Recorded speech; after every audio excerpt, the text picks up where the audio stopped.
Hello everyone. Someone messaged me and told me, how do I make my cheese look so real? Well, number one, the cheese that I make is an aged cheese, and I don't make it out of milk. I use nuts. I use cashew and almond mix. I've had this soaking now since yesterday. They can stay soaking even longer, but if you're going to keep them soaking longer, you must rinse your water or you're going to get this really slimy, goopy mess inside your container. So I'm not ready to make my cheese yet, but I will rinse these. This is going to go back into the refrigerator to stay soaked. Now what that does is it helps the nuts really get soft, so you get a very creamy cheese, especially if you don't have a blender such as a Vitamix. So I'm just going to put this aside for now, and I will give these a rinse, but I'm going to show you something else. I've been making blue cheese, but I've been using penicillium. It's not cheap, that's for sure. It's pretty expensive. You get very little for your money, but you also need very little. Now, what I'm going to do is I should be soaking this. Now, I did one batch where I didn't soak, and mind you, my family and I didn't wait long enough to see how blue the cheese was going to get. So we did end up eating it. Yes, we did. Okay, so we have another batch waiting to get aged. Hopefully that's going to turn blue on me. If, again, we don't eat it prior to turning blue. But I'm going to show you what I do. I'm going to take about an eighth. This is a quarter teaspoon, so I'm going to take about half of this. So here we go. That's about half of a quarter teaspoon. And I am even a little less, because you really don't need that much. And I'm going to add some water to this, and this is going to go into my cheese mixer. So I'm just going to add some water to this, and I'm just going to put this in the fridge. And as soon as I cream my cashew and my almonds, then I will be adding this to my mixture. So I'm just going to add a little bit of filtered water, and I'm just going to put this in the refrigerator, and this is going to go right into my cheese mixture. Okay, so here we are. We've rinsed our nuts, and I'm just going to let this sit on my counter for a little bit, and then I'm going to refrigerate this because I'm only going to be doing this tomorrow. So I know it's a lot of work. It seems like a lot of work, but it's not that bad. Plus, my daughter doesn't want to see small cheeses anymore. She says, "Mommy, make a big one." She loves it that much. Well, we all do. So, but again, the trick on the cheese is how long can you make it last? The longer it sits, the longer it ages, the better it is. But you also have to keep it in a cool place. In the winter, it's great. I usually use my garage because it's like a cantina there. It's nice and cold. But when the weather starts being nice, I have to keep this in the refrigerator. So I have a second refrigerator downstairs where I have a paper box. And number one, if you don't have a dehydrator, people ask me, what happens if I don't have a dehydrator? Because you could put this in the dehydrator once you've made your cheese and you've shaped it, and say 12 hours, you're going to let it kind of dry up, and then you could bring it downstairs in the box and you're going to be able to move this cheese to flip it over. But if you don't have a dehydrator, what do you do, right? Well, you're going to have to leave it open in a box, paper box with paper towels underneath. But you want to cover at least with a little bit of tissue. Let it be a little bit of wax paper on top of your cheese so nothing will fall on it. I don't know what your refrigerators are like, but mine sometimes gets a little crowded. So I do like to cover it lightly if I haven't dehydrated my cheese. And I'm just going to leave it as long as it takes to start firming, almost like a crust on the outside of the cheese. Don't forget, this is going to age on you. So the longer it sits in the refrigerator, the better it is, and it starts drying up, because you want to be able to flip this cheese now. Once it's firm, every couple of days you're going to take that cheese and you're going to flip it over. Let it be a big cheese like the one I'm going to be making now. I don't think I'm going to make a super big one. I might make 2 of them rather than a whole bunch of small ones. But if you make small ones, they're easier for you to handle. I usually wrap paper around it. You're going to see. I also have some videos up where you can see how I make my cheeses. It might be a different flavor, but the the process and the procedure is pretty much the same, except for this.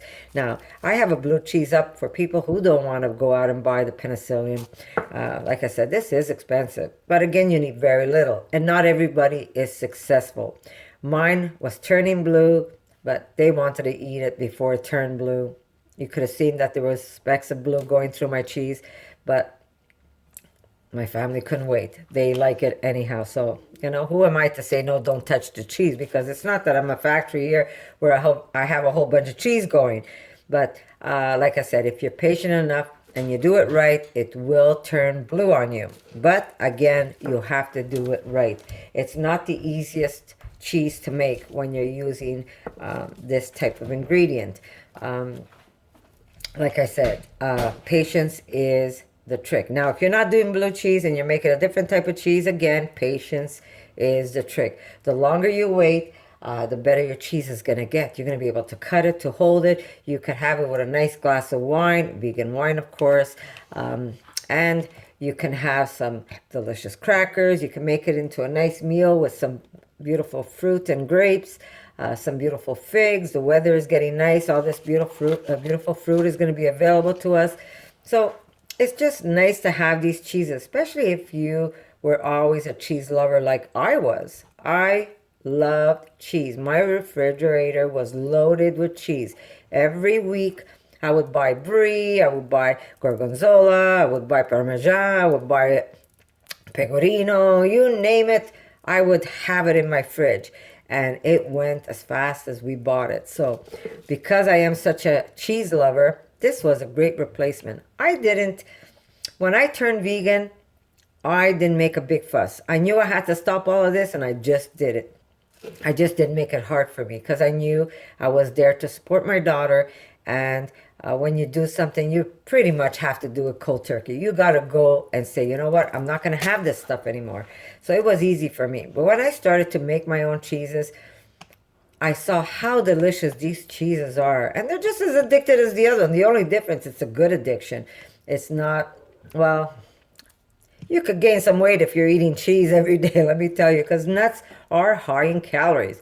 But it's a good calorie rather than a dairy that causes breast cancer. And yes, people are going to tell me, why do you say that? It's not true. Well, do your research. I'm just going to tell you, doctors will take your dairy away if you are going through cancer. Now, I'm not a doctor, but I'll tell you something. I rather eat this type of cheese now than any other cheese because number one, it's better for me, and number two, I'm not hurting any animal. Let's go back to the cheese. It's a great alternative, guys. If you're hooked on cheese, try making your own. It's really, and I'm not telling you this in a mean way, I'm telling you this in a very loving way. Try making your own cheese. It's not as hard as it looks. Once you put all these ingredients together and you let the outside dry a little, then you flip it here and there. You can eat it right away if you want. Give it a week. You can start eating it if you want. It's going to be a lot softer for you. Eat it like a cream cheese. But if you give it a chance, and you let it age on you, the texture gets really nice. It gets pungent. And certain aged goods, such as kimchi, cheeses, there's a certain taste you get when it's aging. It's a very strong taste, but it's a very healthy product to eat. So, again, give it a chance. Try it out. There's many recipes out there. I don't have to tell you. You have to follow my recipes. There's so many different recipes. But when it comes to aged cheese, I pretty much have it locked in. Yes, I will pat myself on the shoulder. You're worried about trying this type of cheese? I have one where you use either spirulina or wheatgrass. And let me tell you, once you've aged that cheese and you go taste it, you'd swear you're eating blue cheese without having to go through this process of putting the penicillium into your cheese. Because it is a tricky process. If you don't do it right, you will have a messy cheese, or it won't happen. You're just going to have a plain cheese. But again, This is all going to happen tomorrow. It's not going to happen today. I might put this video up so you don't have a super long video that you have to sit there and watch and say, oh my God, here goes another hour of video that I got to sit and watch. So I'm going to try and cut these videos where you see the process, and I'll just put it up as part 1, part 2. And this way you see it as I post it, rather than making you suffer through a very long video, because I love to talk. See my hands? Just like my mouth, they never stop. So anyhow, thank you again, guys. I want to congratulate you guys, because I can't believe I've already reached over 10,000. This was like, I was in total shock. I says, I can't believe this is happening to me. I want to thank you all, guys. I appreciate every one of you. Let it be a good comment, let it be a bad comment, because I learn with every comment that I receive. I either learn to appreciate the people that come and see me, and if it's not a nice comment, I learn patience to be able to not attack someone and just let them say what they want to say, and it's up to me how I'm going to take that comment.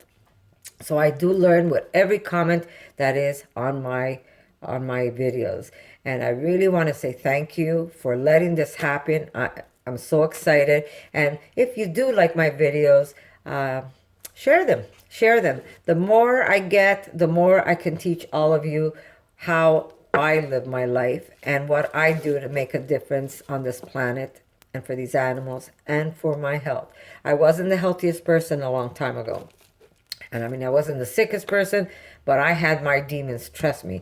I couldn't eat without suffering. I used to cry every time I put food in my mouth.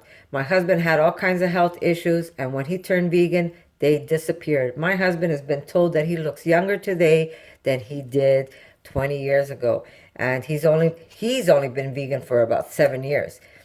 Took a little coaching, but he did it. Or maybe a little pushing. Because when I love someone, I want to help them and make a difference in their life. So I want to say thank you. I'll mark this as part 1 of my video. I am making a big batch. So if you want to follow this recipe I'm making, I'm going to put a link where you can get your penicillium. And I am using 2 cups of almonds, 1 cup of cashew. You'll see how I do it. And I'm going to be making a big batch of cheese. I'm going to have at least 6 small ones, 6 or 7 small ones, or I'm going to have maybe 2 big ones, because my daughter has been bugging me to make bigger cheeses because she wants bigger slices. I will make her a bigger cheese. So thank you, guys. I will be uploading part 2 and explain why I put certain flavors in my cheese. But if you're not using this, now this is more for the visual. If you're not using this, sorry, I was ready to tell you I'll see you tomorrow, but I have something else to say. If you're not using this and you follow my other recipe where I'm using spirulina or some wheatgrass, it's just as good, the cheese, for you. Number 1, we use Rejuvelac, which is also a probiotic, which is good for our system. So is this. So if you're not using it this way, you can make a plain cheese, a white cheese. You can coat it with herbs. You can coat it with spices. You can leave it alone and just leave it the way it is and let it age with the Rejuvelac that's in the cheese that we're going to be putting in the cheese. It is going to be delicious. Trust me, when I tell you it's going to be delicious, you're going to get all the benefits that this gives you, except it won't look as like a blue cheese that you normally see at the store. It's going to be a little different because you're going to be putting the blue in yourself, and to me, it doesn't make a difference. Now, I have this stuff. I said I was going to try it. I have this stuff, so I'm going to use it. I'm not going to throw it away. But let me tell you, when this stuff is finished, I'll probably go back doing it the way I was doing it before, because it's just as good. It's delicious. So guys, I want to say again, thank you for helping me get to 10,000. I think I'm over 10,000 now. I'm so excited. I really am. And I want to say thank you again, guys. I appreciate every one of you. And this is going to be part 1, soaking your nuts, guys. Try and soak them for at least 1 or 2 days. Make sure you rinse them in between those 1 and 2 days. You can rinse them even twice a day. It's just as great. Rinse them, keep them in the refrigerator, and these are going to get nice and soft. It's just a softer nut, and it's going to be easier for you to get it creamier, especially if you don't have a Vitamix. I'm going to put a link where you can buy this stuff. This way you see how easy it is to really make vegan cheese. And the trick again, the trick is having patience to wait. Something we don't seem to have lately. I'm sorry. I think it's funny because I'm trying to get this cheese to turn blue. And just as it's turning blue, my daughter says, "Can we have the cheese?" And we end up eating the whole thing. So I got to learn some patience. That's what I got to do. So again, thank you. And my next video, I'll explain what all of these are. Somebody asked me, and I wear them all the time. I feel like it's connected to me. This is my karma ring, guys. This just reminds me what goes around comes around, and you don't want to hurt anybody. So that's what this ring is. This I'll explain next video. But thank you, guys, and we'll make some cheese together. So I'll see you soon.